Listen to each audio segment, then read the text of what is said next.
हाँ जी, नमस्कार। हाँ, जय श्री राम, कैसे हैं आप लोग? उम्मीद करता हूँ बहुत अच्छे होंगे। दोस्तों बहुत-बहुत स्वागत करता हूँ आपके अपने चैनल पे और काफ़ी दिनों के बाद आप लोगों से मुलाकात हो रही है।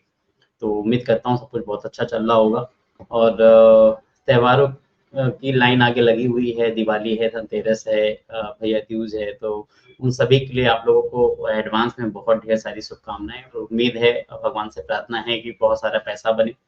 जो लोग इस मार्केट में लॉस करके दुखी हैं, उन लोगों को भगवान लॉस सहने की क्षमता दे और दोबारा से ये सद्बुद्धि दे कि किस तरीके से ट्रेड करना है, किस तरीके से नहीं करना है। ऑप्शंस वगैरह, ऑप्शन बाइंग से दूर रहना है, ये सारी चीज़ें भगवान उनको सद्बुद्धि दे कि किस तरीके से पैसा बचाना है क्योंकि जो भी कमाई आप मार्केट में नुकसान कर रहे हो, आपकी बड़ी मेहनत की गाढ़ी कमाई है। आप चाहे बिज़नेस कर रहे हैं या नौकरी कर रहे हैं, कहीं से भी पैसा लेके आए हैं, बहुत मेहनत का पैसा आपने इकट्ठा किया हो, तो प्लीज़ उसको एफएनओ में किसी तरीके से लूज़ मत करिए। आज का मेरा ये वीडियो बनाने का जो उद्देश्य है वो ये है कि सोने और चांदी की तेज़ी हम सबने देखी, किस तरीके से तेज़ी हो रही है और किस तरीके से तेज़ी हो चुकी है। तो देखिए दोस्तों, अगर आप मार्केट में नए हैं या पुराने हैं, एक चीज़ आपको बहुत पहले से पता होगी कि ये जो भी तेज़ी होती है, इस तेज़ी में पार्टिसिपेट सबसे पहले बहुत बड़े लोग करते हैं। क्योंकि उन्हें पता होता है किस तरीके की तेज़ी होने वाली है, उन्हें ग्लोबल इश्यूज़ पता होते हैं, सारी चीज़ें पता होती हैं कि बैंकों की बाइंग होनी थी या किस तरीके से जो कुछ होना था, उन्हें बहुत पहले से पता होता है। हमें आपको बहुत देर से पता चलता है। तो अभी हो क्या रहा है कि लोगों के अंदर ये फीलिंग आ रही है कि उन्होंने पूरी की पूरी रैली मिस कर दी या उन्होंने गोल्ड खरीदा तो बहुत कम खरीदा। अब जाके लोग क्या कर रहे हैं कि एमसीएक्स में कमोडिटीज़ में लोग अकाउंट ओपन कर रहे हैं और वहाँ पे गोल्ड और सिल्वर के फ्यूचर्स को ट्रेड करने की कोशिश कर रहे हैं। तो उन लोगों से मेरा ये निवेदन है कि गोल्ड और सिल्वर में जो फ्यूचर्स में नुकसान होते हैं, बहुत बड़े-बड़े लॉसेस होते हैं। मैंने भी बहुत बड़े पहले के टाइम पे चाँदी सोने में मतलब कमोडिटी में ट्रेडिंग में मैंने बहुत नुकसान किए हैं। तजुर्बे से बता सकता हूँ कि आप आज अगर इस समय जाके गोल्ड और सिल्वर में तेज़ी को कैप्चर करने की कोशिश कर रहे हो तो पैसा बनने वाला नहीं, ठीक है? तो मेरा जो उद्देश्य है, जो मेरा टारगेट है इस वीडियो को बनाने का वो ये है कि अभी दिवाली बगल में है, धनतेरस आपके सामने है।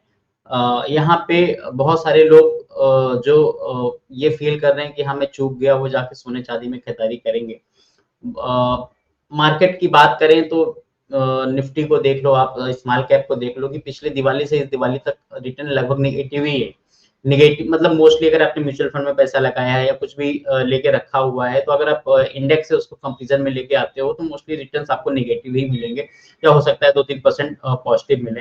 तो लोगों के अंदर ये भी फीलिंग है कि भाई मैंने तो एफडी में अगर पैसा लगाया होता, तो इससे ज़्यादा मेरे को रिटर्न आ गए होते।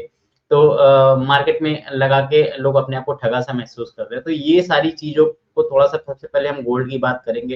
लेकिन मेरे को फंडामेंटल नॉलेज तो किसी चीज़ की बहुत ज़्यादा है नहीं, मैं सिर्फ टेक्निकल पे बात करूँगा। तो अगर आप वीडियो भी तभी देख रहे होगे कि आप चार्ट वगैरह देखते होगे, तभी आप वीडियो भी देख रहे हो। तो थोड़ा-सा मेरी नज़र से क्या मैं देख रहा हूँ, कैसे देख रहा हूँ। थोड़ा गोल्ड को देखेंगे किस तरीके की मुझे क्यों लगता है कि गोल्ड की तेज़ी यहाँ पे रुक जानी चाहिए, मुझे क्यों लगता है कि चाँदी की तेज़ी यहाँ पे रुक जानी चाहिए। चार्ट पे मुझको क्या दिख रहा है, मैं सिर्फ़ उसकी बात करूँगा। उस चार्ट के बेसिस पे जब-जब इस लेवल पे चीज़ें आई हैं, तो पीछे क्या हुआ है, उसके बेसिस पे तो गोल्ड और सिल्वर को देखने की कोशिश करेंगे। और थोड़ा-सा हम मार्केट में जब इन्वेस्टमेंट करते हैं, चाहे म्यूचुअल फंड में या कहीं भी, तो स्मॉल कैप मिड कैप में जाने की कोशिश करते हैं। तो स्मॉल कैप मिड कैप में किस तरीके से रिटर्न्स चलते हैं, किस तरीके का इसका कंसोलिडेशन का पीरियड होता है, उसको देखने की कोशिश करेंगे। तो इससे आपका ये कॉन्सेप्ट क्लियर हो जाएगा कि मेरे को गोल्ड में इन्वेस्टमेंट करना चाहिए कि सिल्वर में करना चाहिए कि अभी यहाँ पे मार्केट में इन्वेस्टमेंट करना चाहिए, इक्विटीज के अंदर आना चाहिए। तो गोल्ड सिल्वर इक्विटीज में से क्या आपके लिए सही है, उस पर ये वीडियो हमारा होने वाला है। स्क्रीन शेयर करूंगा, सीधे चार्ट पे लेके चलूंगा। थोड़ा-सा बैकग्राउंड में नॉइज़ आ सकता है, उसके लिए आप लोगों से क्षमा चाहूँगा और चार्ट पे सीधे लेके चलता हूँ। वीडियो थोड़ा-सा शायद मेरे ख्याल से बड़ा हो सकता है। देखिए मेरे वीडियो हमेशा, अगर आप पहले से मुझे जानते हैं तो आपको पता है कि अगर मैं आपके साथ वीडियोज़ जो भी वीडियो इस तरीके के बनाता हूँ, थोड़े से वीडियो लंबे हो जाते हैं। क्योंकि मेरे को एडिटिंग तो बहुत ज़्यादा नहीं आती, मैं एडिट करता भी नहीं हूँ और मेरे पास इतना इतना मुझे मेरे पास फंड नहीं कि मैं यूट्यूब के लिए, वीडियोज़ के लिए जाके वीडियोस को एडिट करूँ, क्योंकि मेरा टारगेट नॉलेज शेयर करने का है, ना कि आपको वीडियोस को बहुत अच्छा फैंसी बना के दिखाने का है, ठीक है? तो अभी स्क्रीन आपको दिख रही होगी, ये गोल्ड की चार्ट आपके सामने, ठीक है? गोल्ड से शुरू कर रहा हूँ। देखिए गोल्ड में जो ब्रेकआउट आना था वो इस लेवल के ऊपर आया, ये जो यहाँ पे 1 लाख रुपए के ऊपर का लेवल था, ऐतिहासिक लेवल, इसके ऊपर से यहाँ पे आप देखो 25-26% के रिटर्न बहुत तेजी से आए। ठीक है, ये अगस्त में आया था ब्रेकआउट, अगस्त के बाद से आप देखो सितंबर अक्टूबर 2 महीने के अंदर बहुत अच्छे रिटर्न यहाँ पे आ गए।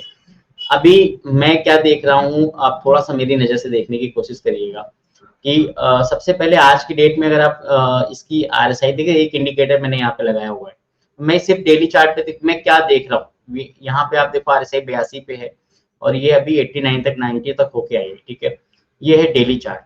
अब आप एक बार वीकली चार्ट देखना है यहाँ पे। ठीक है, वीकली चार्ट पे आरएसआई अभी 86 के आसपास चल रही है। ठीक है, अगर हम वीकली चार्ट पे यहाँ पे हॉरिजॉन्टल लाइन लेते हैं और इसको यहाँ पे ड्रॉ करते हैं। ठीक है जी, मैंने यहाँ पे डाल दिया जहाँ पे चल रही है। देखिए मेरा यहाँ पे कतई मैं एक डिस्क्लेमर आपको दे दूं कि बिल्कुल भी बाई और सेल का डिस्क्रिमिनेशन, बाई और सेल की रिकमेंडेशन नहीं है। सिर्फ मेरे को चार्ट पे एजुकेशनल पर्पज से क्या दिख रहा है मैं उसकी बात कर रहा हूँ, मैं कोई लेवल डिस्कस नहीं कर रहा हूँ आपके साथ, मेरे को क्या दिख रहा है मैं उसकी बात कर रहा हूँ। आप देखो आरएसआई को मैंने यहाँ पे जो प्लॉट किया अभी आपकी वीकली आरएसआई 80, मैं डेली की बात नहीं कर रहा, वीकली चार्ट है ये 86 की जो ये आरएसआई आप यहाँ पे देख रहे हो, यहाँ पे देखिए जब जब आरएसआई इस लेवल पे गई है तो वहां पे क्या हुआ है, अगर आप चार्ट को थोड़ा छोटा करके देखने की कोशिश करेंगे तो जब जब इस लेवल पे टॉप पे आरएसआई आती है तो यहाँ से एक करेक्शन आता है। ठीक है, अब से वीकली आरएसआई की मैं बात नहीं करता, मैं मंथली चार्ट पे भी आ जाता हूँ। ठीक है, तो मैं अगर किसी एक टाइम फ्रेम पे ये मेरे को ये ओवरबॉट लगता तो शायद मैं इसको अवॉइड कर देता, लेकिन मुझे ये कहाँ लग रहा है, मुझे हर टाइम फ्रेम पे ये ओवरबॉट लग रहा है, तो मैं इसकी इसलिए मैं यहाँ पे थोड़ा सा कॉशियस रहने की कोशिश कर रहा हूँ। ठीक है, एक लेवल यहाँ पे आया था, चूंकि ये फ्यूचर है तो पीछे का डेटा आपको नहीं दिख रहा है, अगर आप इसी को गोल्ड के डॉलर में चार्ट देखो तो आपको पीछे का पूरा डेटा देखने को मिल जाएगा। ठीक है, या मैं वहीं पे आपको दिखा देता हूँ ये, एक सेकेंड, ठीक है एक सेकंड में यहाँ पे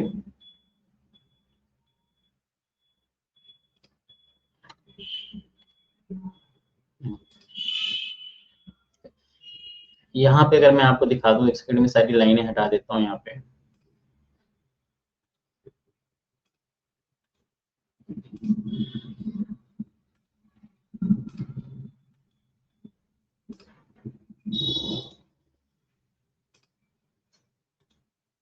अच्छा, ठीक है, अब ये हम बात कर रहे थे मंथली चार्ट पे, मंथली चार्ट ही है।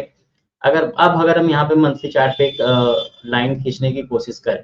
ठीक है, अब आप देखो आपकी आरएसआई भी जहाँ पे चल रही, मैंने यहाँ पे एक लाइन डाली है ना। अच्छा, है ना, अब आप यहाँ पे देखो जब जब आरएसआई यहाँ पे आती है तो क्या होता है।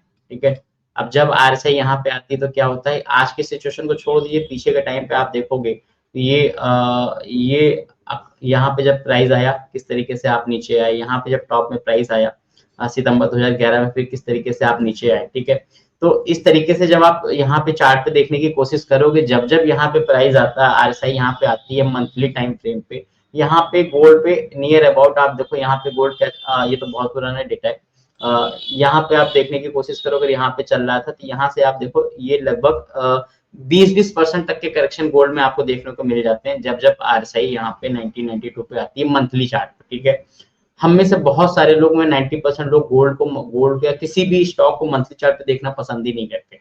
मैं सही बताता हूँ, अगर अपना टाइम फ्रेम देखने का, चार्ट देखने के नजरिए में अगर आपने टाइम फ्रेम बदल दिया अपना, अगर आप ये 5 मिनट की चार्ट से थोड़ा सा बड़ी टाइम फ्रेम पे आ जाएं, आवरली पे आएंगे तो आपकी स्किल पहले से और अच्छी हो जाएगी, आवरली चार्ट अगर आप डेली पे आएंगे तो आपकी स्किल और अच्छी हो जाएगी। इन्वेस्टर्स के लिए बता रहा हूँ, ट्रेडिंग के लिए नहीं बता रहा हूँ। ठीक है, आप इसको ट्रेडिंग के लिए मत देखिएगा।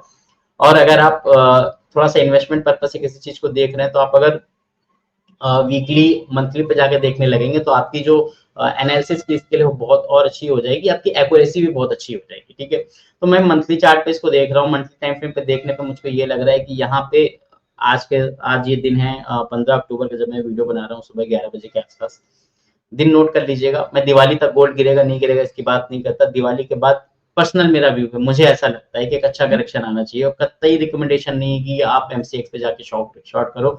मैं खुद हाथ जोड़ के कहता हूँ कि मैं एमसीएक्स पे ट्रेड नहीं करता, मैं किसी भी तरीके की कमोडिटी ट्रेडिंग में फ्यूचर ऑप्शन नहीं करता हूँ।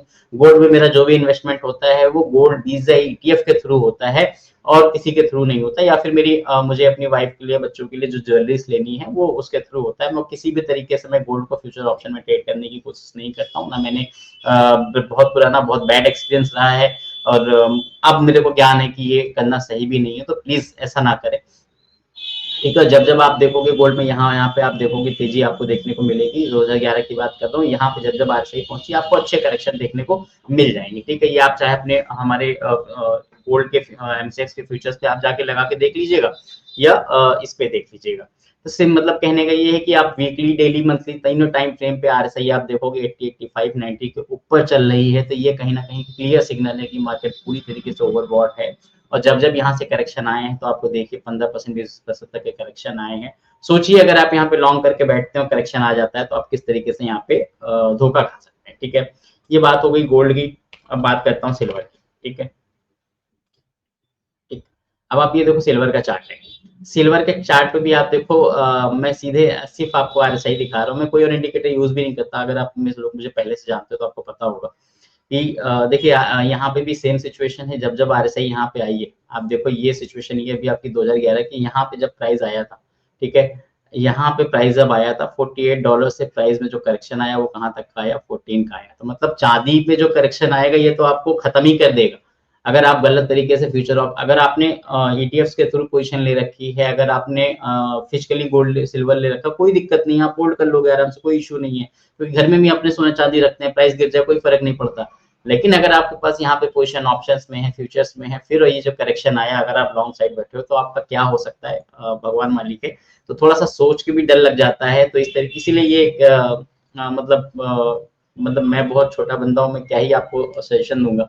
लेकिन फिर भी रिक्वेस्ट है कि अगर आप आज में गोल्ड और सिल्वर की तेजी को देख के फ्यूचर ऑप्शन में जाके ट्रेड कर, तो प्लीज अलर्ट हो जाइए, मत करिए। अब बात अगर हम इक्विटी की करने की कोशिश करें, ठीक है, एक बार इक्विटी की बात करने की कोशिश करें तो थोड़ा सा मैं आपको निफ्टी की चार्ट दिखाना चाहूंगा।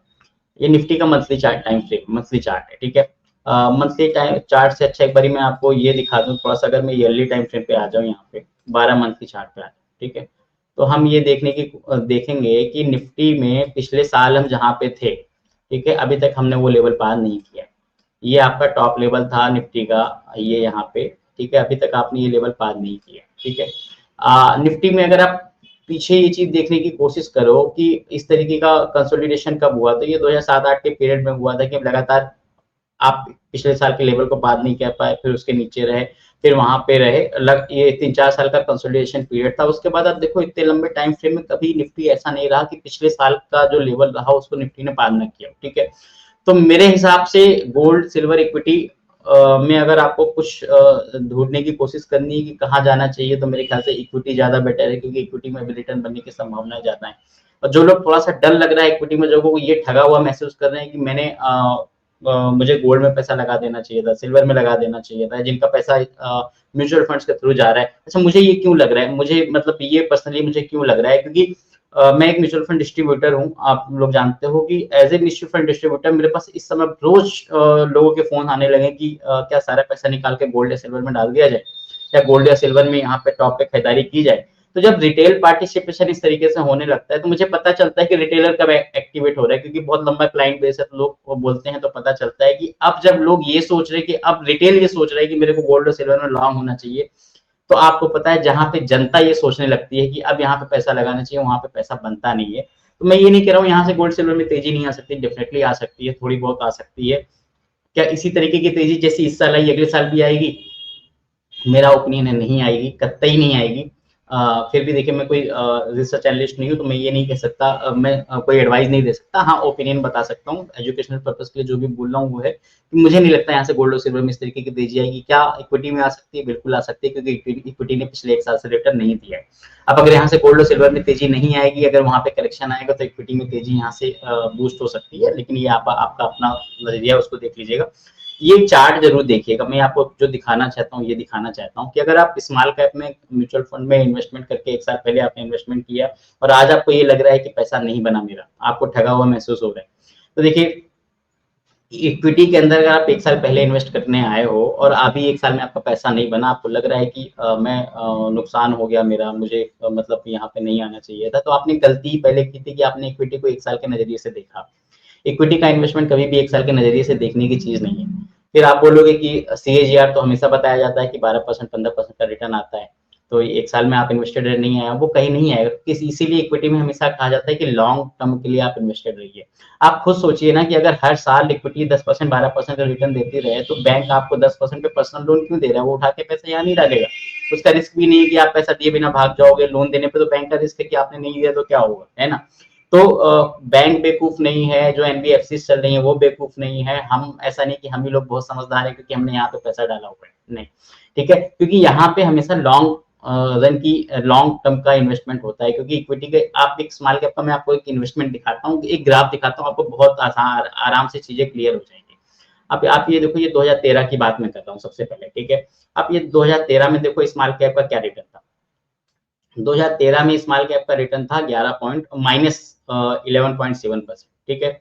2013 में आपको -11.7% का रिटर्न मिला। 2014 में क्या हुआ? 2014 में स्मॉल कैप ने आपको सीधे सीधे 70% का रिटर्न दे दिया, ठीक है। अब यहाँ से आगे बढ़ते हैं, 2015 में क्या हुआ? 2015 में अगर आप स्मॉल कैप की बात करोगे तो स्मॉल कैप आप देखो यहाँ पे 6.8% का रिटर्न दिया, ठीक है। एफडी से कम है ना, एफडी के जैसा ही है। 2016 में क्या हुआ? 2016 में स्मॉल कैप का रिटर्न 1.8% रहा। अब यहाँ पे 2 साल में कोई रिटर्न नहीं आया। अब इस 2 साल में जो इन्वेस्टर होंगे उनको लगा कि यार अब तो बेकार हो गया, हमने पैसा एफडी में लगाया होता तो क्या होता, बहुत अच्छा रहता। लेकिन यहाँ पे 2017 में फिर आपको 60% का रिटर्न मिला। फिर यहाँ से 2018 में आप जाके देखोगे, 2018 में क्या हुआ? 2018 में स्मॉल कैप ने -23% का रिटर्न दिया। अब यहाँ पे 1 साल का जो इन्वेस्टर होगा जिसने जनवरी में पैसा लगाया, दिसंबर में रिटर्न आ गया, तो उसको लगेगा यार इससे अच्छा तो एफडी कर लिया होता, क्योंकि -23% लॉस हो गया। लेकिन यहाँ पे आप फिर आगे चल के देखोगे 2019 में क्या हुआ? 2019 में भी स्मॉल कैप ने देखिए -6.8% का रिटर्न दिया। अब इन 2 सालों में आप देखो नेट स्मॉल कैप का CAGR आप देखने की कोशिश करोगे तो -15% साल का रिटर्न हो गया, क्योंकि नेट आप 2 साल में लगभग 30% का निगेटिव रिटर्न आपने देख लिया। लेकिन 2020 में स्मॉल कैप ने 32% का रिटर्न दिया, 2021 में स्मॉल कैप ने 62% का रिटर्न दिया। अब इन 4 सालों का अगर आप CAGR देखने की कोशिश करोगे तो 62%, 64, 3, 90, 94%, 94 के पास में अगर 3 आप घटा भी देते हो तो 60-65% का रिटर्न आया 4 साल में। CAGR 15-16% का आया ना।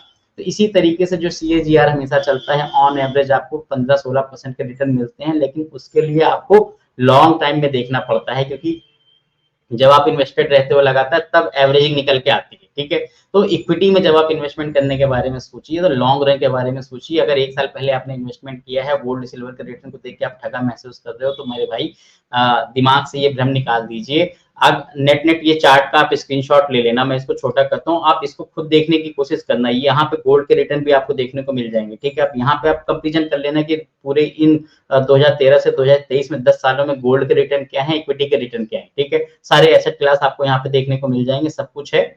सब कुछ मैं दिखाने लगा तो वीडियो 24 घंटे का बन जाएगा। वैसे भी ऑलरेडी 17-18 मिनट हो चुके हैं, आप लोग छोटा वीडियो देखना पसंद करते हो। तो एक बार गोल्ड का भी यहाँ पे आप कंपेरिजन कर लोगे। चार्ट दिखाने का मतलब ही मेरा यही था कि आप देखोगे तो खुद आपको आपकी आंखें खुल जाएंगी कि हाँ मेरा इन्वेस्टमेंट कहाँ सही है कहाँ गलत है। गोल्ड की ये जो रैली आई है ये किसी वजह से आई है, ये फंडामेंटल टेक्निकल इश्यूज जो है उसके वो अपने हैं, ग्लोबल सिनेरियो को देखते हुए, तो उसकी वजह से आपको ठगा हुआ महसूस करने की जरूरत नहीं है। आपका टाइम, अगर आप इक्विटी में इन्वेस्टेड हो तो आपका भी टाइम इसी तरीके से आएगा, क्योंकि ऐसा नहीं है कि गोल्ड ने ही आपको 60-70% रिटर्न दिए। आप देखो स्मॉल कैप भी कई बार आपको इस तरीके से एक साल में रिटर्न दे चुका है, 70% रिटर्न, 60% रिटर्न, 62% रिटर्न।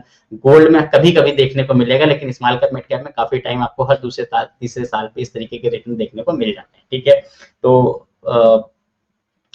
देखिए ये जो कंटेंट मैंने बनाया, कई जगह प्रॉफिट लॉस का शब्द यूज हुआ होगा। डिस्क्लेमर दे रहा हूँ कि देखिए जहाँ पे प्रॉफिट लॉस का ये वर्ड यूज हुआ है, अगर आप फाइनेंस से रिलेटेड कंटेंट बना रहे हो तो प्रॉफिट लॉस, खरीदना बेचना, ये वर्ड यूज हो ही जाते हैं। तो मेरा कोई रिकमेंडेशन नहीं है कि आप प्रॉफिट लॉस से रिलेटेड कोई मैंने कंटेंट बनाया है, ना मैंने आपको बाइंग सेलिंग की कोई एडवाइस दी है। लेकिन जब इस तरीके का कंटेंट बनाते हैं तो ये वर्ड यूज ही हो जाते हैं, तो प्लीज इन वर्ड्स को इग्नोर करिएगा। और कंटेंट अच्छा लगा हो तो लाइक करिएगा, चैनल को भी सब्सक्राइब कर दीजिएगा। और कुछ भी क्वेश्चन है, किस टॉपिक पे नया वीडियो बनाऊं, कुछ अगर आपका सजेशन है किस टॉपिक पे मेरे को काम करना चाहिए। मेरा टारगेट है कि ऑप्शन सेलिंग से रिलेटेड कंटेंट आपको यहाँ पे मिलेंगे, चूंकि ये पहला वीडियो है हमारे इस चैनल पे। तो अभी इसके आगे जो वीडियोस आएंगे वो ऑप्शन सेलिंग से रिलेटेड ही आएंगे। चूंकि दिवाली का टाइम था, मुझे लगा दिवाली से रिलेटेड बहुत सारे लोगों के मतलब क्वेश्चन है कि गोल्ड और सिल्वर में क्या करें, तो उसके लिए कंटेंट बनाना चाहिए। प्लीज पर्सनली जाके गोल्ड और सिल्वर की चार्ट जरूर देखिएगा कि जो मैं बोल रहा हूँ कि आपको भी वो लग रहा है कि नहीं लग रहा है, कमेंट में मुझे को जरूर बताइएगा। और मिलते हैं नए वीडियो में। टेक केयर, थैंक यू, जय श्री राम।